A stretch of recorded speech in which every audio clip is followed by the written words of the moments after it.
Salpe, Wanyambe. Selamat pagi saudara-saudari yang dikasihi Kristus. Mari kita mengawali hari baru dengan mendengarkan firman Tuhan yang diambil dari Injil Lukas pasal 1 ayat 57 sampai dengan 66. Tuhan bersamamu. Inilah Injil suci menurut Lukas.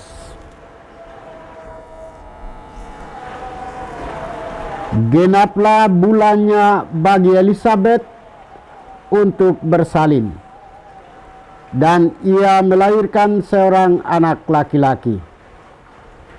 Ketika para tetangga serta sanak saudaranya mendengar bahwa Tuhan telah menunjukkan rahmat-Nya yang begitu besar kepada Elisabet, bersukacitalah mereka bersama-sama dengan dia.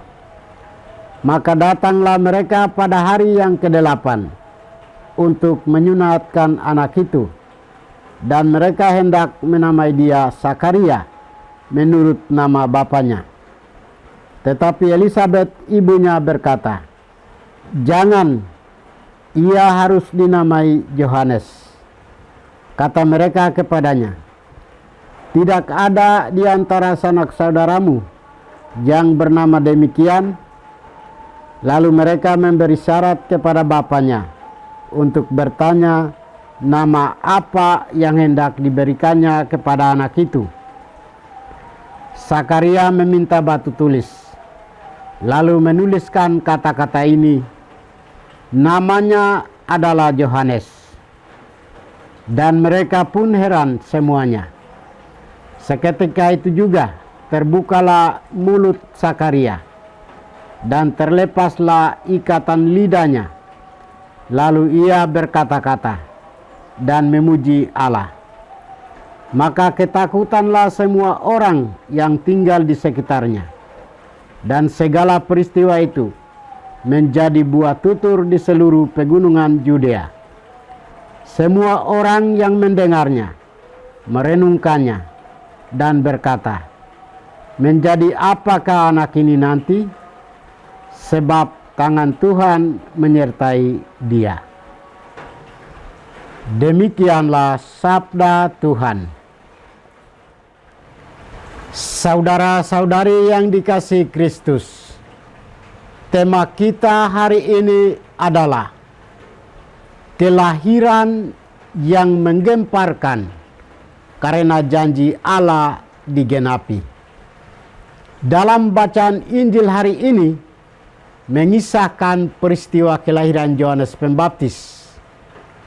Peristiwa kelahiran Yohanes Pembaptis ini merupakan sebuah penggenapan janji Allah kepada Sakaria dan Elisabet istrinya, yang mengungkapkan rencana ajaib Allah akan ketaatan dan kesetiaan iman dari mereka berdua, serta sukacita besar para tetangga dan sanak saudaranya.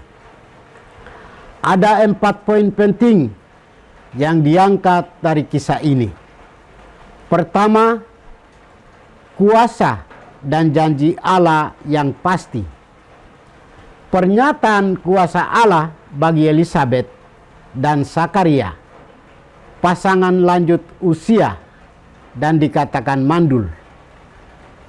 Keadaan yang sangat mustahil bagi akal manusia menjadi sarana bagi Allah menunjukkan kuasanya. Peristiwa yang menegaskan bahwa bagi Allah tidak ada yang mustahil, dan menjadi bukti belas kasihan serta rahmat Tuhan bagi hamba-hambanya yang setia. Kedua, dilema antara ketaatan dan tradisi. Elisabet dan Sakaria mengalami dilema karena tradisi Yahudi bahwa anak laki-laki harus diberi sesuai dengan nama ayahnya atau salah satu nama dari leluhurnya. Namun mereka dengan tegas melalui tindakan iman yang tulus dan kepatuhan menaati perintah Tuhan melalui malaikat Gabriel. Maka mereka menamai anak itu Yohanes.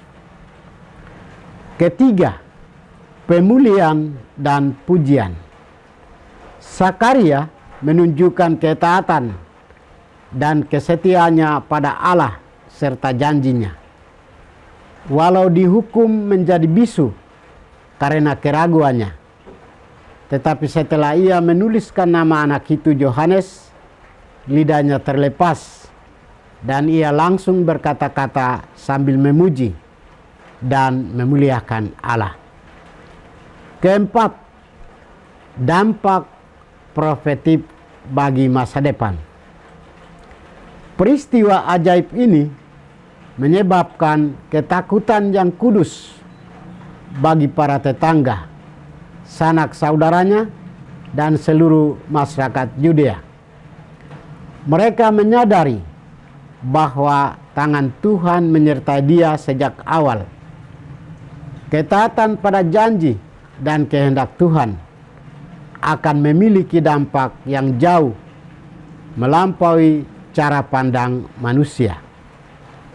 Saudara-saudari terkasih, kisah ketaatan Sakaria dan Elisabet mengajarkan kita untuk mendahulukan kehendak ilahi di atas segalanya. Dan melalui ini memberikan gambaran kepada kita bahwa Allah telah memperlihatkan rahmat-Nya yang besar kepada orang-orang yang setia kepadanya dalam iman dan kepatuhan. Kita pun diundang untuk bisa mendengarkan, mematuhi, dan percaya penuh pada kehendak Allah. Marilah belajar dari Sakaria dan Elisabet untuk menaati kehendak Allah dan percaya penuh pada kuasa-Nya yang dapat mengerjakan hal-hal mustahil. Tuhan memberkati kita. Marilah kita berdoa. Tuhan, pagi ini kami kembali naikkan puji dan syukur kepadamu. Terima kasih karena Engkau sudah menjaga kami saat kami tidur maupun bangun. Terima kasih untuk udara sejuk dan segar pagi ini. Kami mohon, bukalah mata hati kami, agar kami mampu memandang kemurahan dan karya-Mu. Rahmatilah kami dengan kuasa Roh-Mu, agar kami mampu untuk bertobat dan memuji, memuliakan-Mu melalui pekerjaan dan pelayanan kami hari ini. Kristus terang dunia, berkatilah keluarga kami, jadikanlah kami alat kasih-Mu, dan pantaskanlah kami menjadi hamba-Mu yang setia. Demi Kristus, Tuhan dan pengantara kami. Tuhan bersamamu. Semoga kita sekalian, orang-orang yang kita kasih dan doakan, seluruh aktivitas kita hari ini dibimbing, dilindungi, dan diberkati oleh berkat Allah yang Maha Kuasa, Bapa dan Putra dan Roh Kudus.